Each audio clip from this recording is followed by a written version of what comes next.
आपकी जो प्रश्नावली 3.2 है, तो आपने 3.1 में 3 टाइप के ग्राफ बनाए थे, 3 प्रकार के ग्राफ बनाए थे। एक आपका ग्राफ था इस टाइप का, मतलब एक रेखा दूसरे रेखा को क्या कर रही थी, काट रही थी, और जिसे उसको हम लोग क्या बोलते हैं, प्रतिच्छेदित रेखा बोलते थे। क्या बोलते हैं, प्रतिच्छेदित रेखा बोलते थे। और एक के ऊपर एक रेखा, जैसे एक रेखा ये है, दूसरी रेखा ये है, तो ये रेखा जो ये वाली यहां जो हमने खींचा है, ये रेखा क्या कर रही है, इसी के ऊपर से इसे जा रही है, इसी के ऊपर से जा रही है। तो इस प्रकार की जो रेखा होती है उसे हम लोग क्या बोलते हैं, समपाती बोलते हैं। क्या बोलते हैं, समपाती बोलते हैं। और एक आप लोगों को इस टाइप में मिला होगा कि एक के ऊपर नहीं, मतलब समांतर रेखाएं रही होंगी।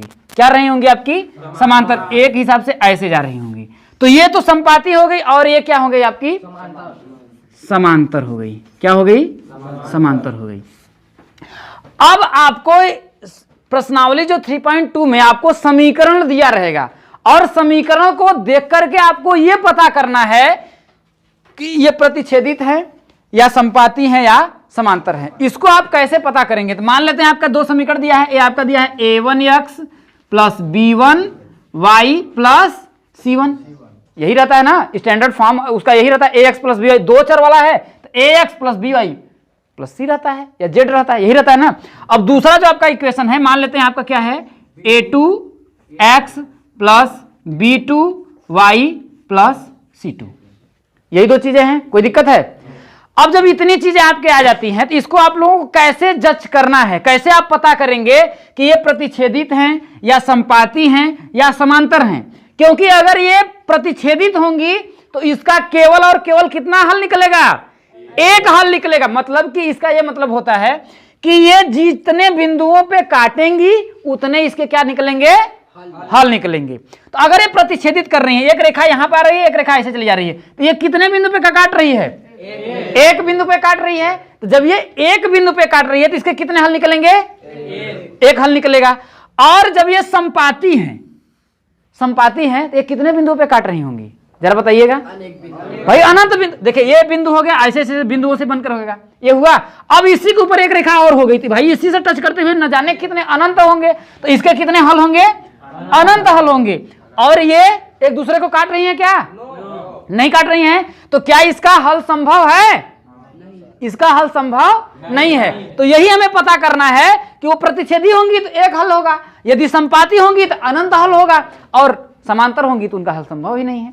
इसको हमको जानने के लिए सबसे पहले हमको क्या करना पड़ेगा, देखिए तीनों चीज कर लेते हैं। a1 बटा के a2 बराबर b1 बटा के b2, b1 बटा के b2। यदि a1 बटा के a2 बराबर b1 बटा के b2 अगर नहीं होगा, बात समझिएगा कि यदि ये दोनों अगर नहीं होगा, कहने का मतलब नहीं होगा तो मतलब काटेंगी, अगर नहीं होगा तो एक दूसरे को क्या करेंगी, काटेंगी।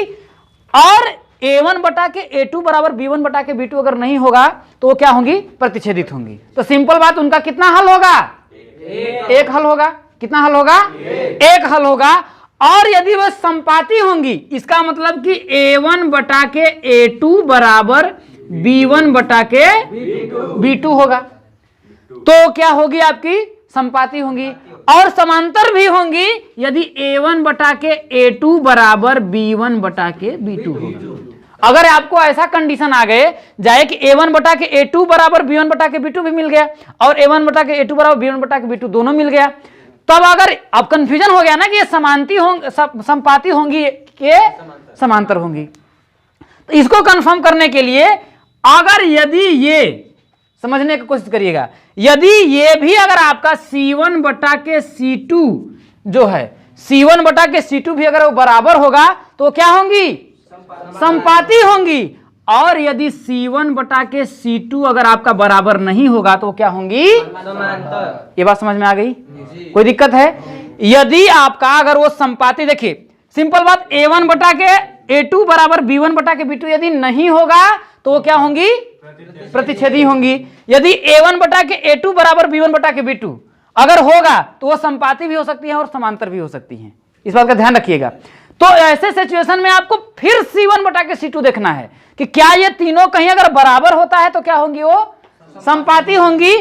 और समांतर कब होंगी, जब वो c1 बटा के c2 बराबर नहीं होगा। ये बात समझ में आई? कोई दिक्कत है? और आपको ध्यान रखना पड़ेगा, ये जो है इनके कितने हल निकलेंगे? कितने बताएं? कितने बिंदु पे काट रही हैं? एक बिंदु पे काट रही हैं, तो कितना हल निकलेगा? एक हल निकलेगा। कितना हल निकलेगा? एक हल निकलेगा। और ये कितने बिंदु पे काट रही हैं? अनंत बिंदुओं पे काट रही हैं भाई। एक बिंदु, दो बिंदु, भाई दोनों जब एक दूसरे के ऊपर ही हैं तो भाई अनंत हल होंगे। तो कितना इसका हल होगा? अनंत हल होगा।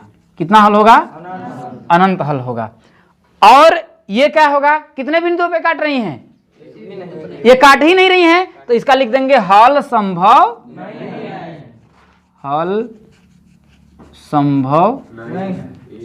नहीं है। बात समझ में आया? तो उसको देख करके इक्वेशन को ही हम पता लगा सकते हैं कि अगर उस प्रतिच्छेदित होंगी तो क्या होंगी? दोनों a1 बटा के a2 बराबर b1 बटा के b2 नहीं होगा। ठीक है, क्योंकि हम पढ़ रहे हैं ना दो चर वाले रैखिक समीकरण, यही पढ़ रहे हैं ना। तो ध्यान रखिएगा, ये बात समझ में आया।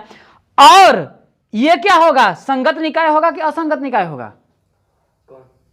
एक दूसरे से जुड़ भी रही है ना, तो एक दूसरे के साथ मिल रही है, तो इनका निकाय कैसा होगा? संगत होगा। इसका भी निकाय कैसा होगा?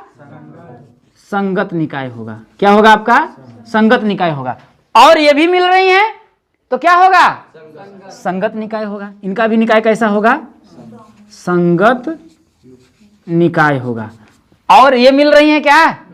कहीं मिल रही हैं, तो इसका क्या होगा? असंगत निकाय होगा। तो इसी को हम देख करके पता लगा सकते हैं कि वे क्या होंगी, उनका क्या है? प्रतिच्छेदित होंगी तो एक हल होगा, संपाती होंगी तो अनंत हल होगा, और समांतर होंगी तो हल संभव नहीं है।